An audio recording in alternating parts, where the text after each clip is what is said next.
Hey guys, welcome back to my channel. Let's get started cooking. In today's video, we're going to start with smothered pork chops.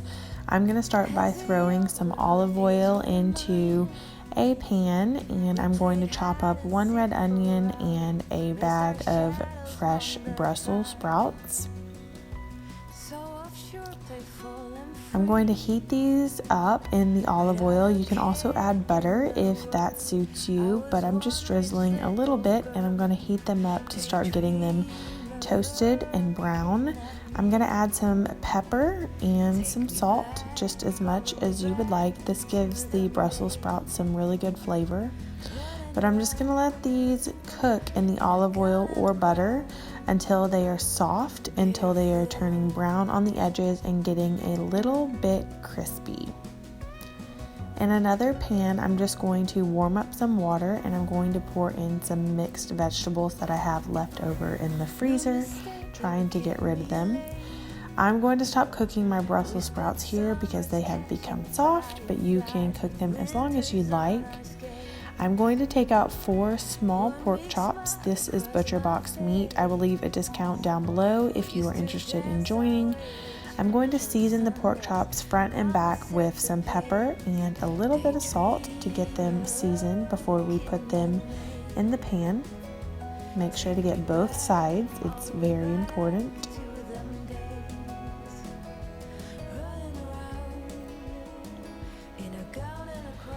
I'm going to put a little bit more olive oil into a different pan and about 2 tablespoons of butter, and make sure you coat the entire bottom of the pan, and I'm going to put this onto medium-high heat.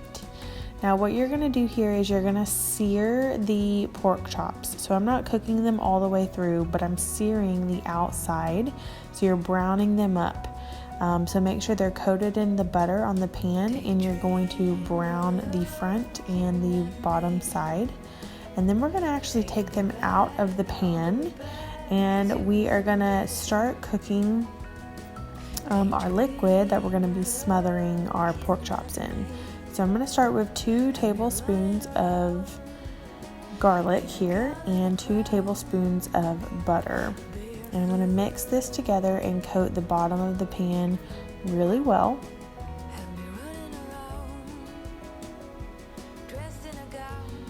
Now I'm going to take a spatula and I'm going to start scraping the bottom of the pan just so that I can get all of the juices and the flavor from the meat. I'm going to put in just a couple more tablespoons of butter and then 1/4 cup of flour. Now this is going to help thicken up the batter that we are forming for the pork chops. This is kind of like a roux, similar to what you would make in a gumbo. We're making the base here. Now I'm going to add in a cup or 2 of chicken stock. Give it a nice stir.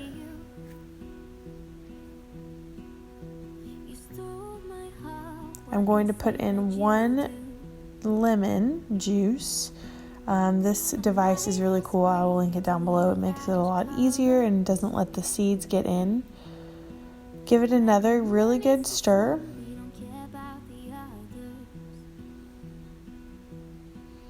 I'm going to add in about a tablespoon of garlic powder, and then I'm going to add in some heavy cream. I'm using about a 1/2 cup here. And once it's mixed together, I'm going to turn the heat down to medium heat, and I'm going to lay my pork chops in the batter, and I'm going to let this simmer, and I'm going to turn my pork chops every couple of minutes. It's okay if the heat stays around medium temperature, but you just don't want the liquid burning. So I'm going to put the lid over it and let them continue to cook. Now separately, I'm boiling some noodles, and I'm just adding some feta cheese on top of my Brussels sprouts. It's one of my favorites to eat with them. Once my pasta is done cooking, I'm going to add in the rest of the butter that I was working with, and I'm just going to have butter noodles for a side with the smothered pork chops.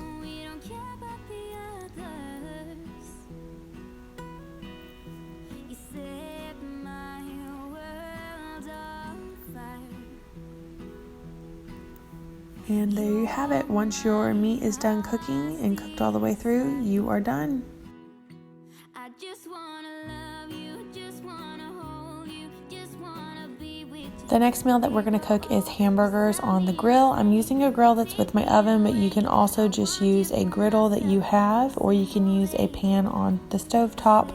I'm just going to give some olive oil spray, place it on my grill, and then start cooking my hamburgers. Once the bottom side is brown, I will flip it, and then I will flip it back and forth a couple of times until the meat is cooked all the way through. While my hamburgers are cooking, I'm just going to get my french fries ready. I'm laying it on a silicone mat. I love them. I will link them down below. This is going to help you not have french fries stuck to the bottom of your pan, and you basically don't have to clean up. So I'm going to preheat my oven and then toss them in there to let them start cooking. Now that my burgers are done, I've already checked the middle to make sure. I'm just going to place some cheese on each of the burgers.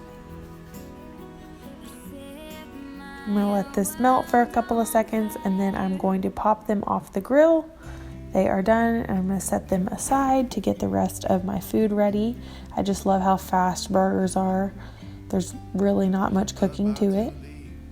My french fries are already done. These are already the seasoned ones, and I'm going to choose this bread. Now, it depends on what you like for your burgers. We always usually eat red onion, so I'm just going to slice these into like circle slices, if that makes sense. And then I'm going to take off the peeling and then pop them out.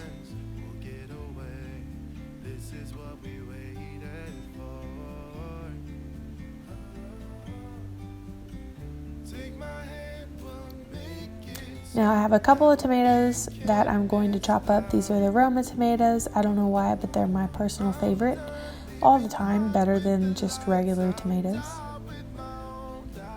And then I have some iceberg lettuce that we are going to use as well. You can add anything else. We're going to use pickles and mustard, ketchup, and there you have it.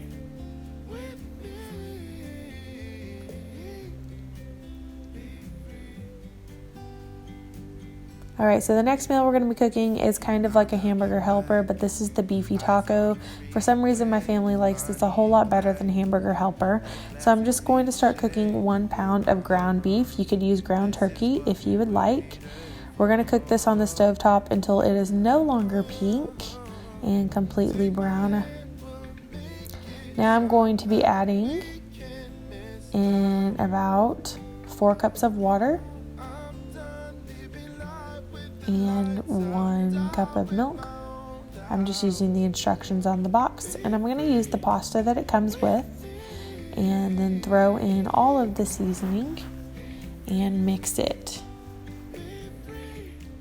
But this oftentimes is not enough for my family, so I usually add in a couple of things to thicken it up and make it stretch a little bit more.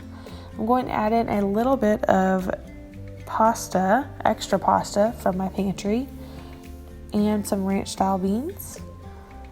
Beans are always a great way to stretch your meals, especially meat. I'm going to let that simmer on its own, turn down the heat a little bit, and now I'm going to start cooking 4 cups of frozen green beans on the stovetop. When they're done, I'm going to drain the water and place them back into the pan. But I'm going to throw in real bacon bits and a little bit of butter, about 2 tablespoons. And I'm going to let this cook on low until the butter is melted. And now you have some bacon green beans. You can also throw in bouillon cubes if you would like for some more flavor. And that's it. And the last meal we're going to be eating is beans and rice, my absolute favorite. My family loves this. I'm just going to start with 1 pound of pinto beans, and I'm going to rinse them off in the sink and place them in my crock pot. I'm going to use 1 can of Rotel and then 1 Lipton onion soup mix. This is a great way to add seasoning in a quick and convenient manner. I'm gonna chop 1 onion. I will link my chopper down below. It's really handy. And I'm gonna add the onion into my crock pot.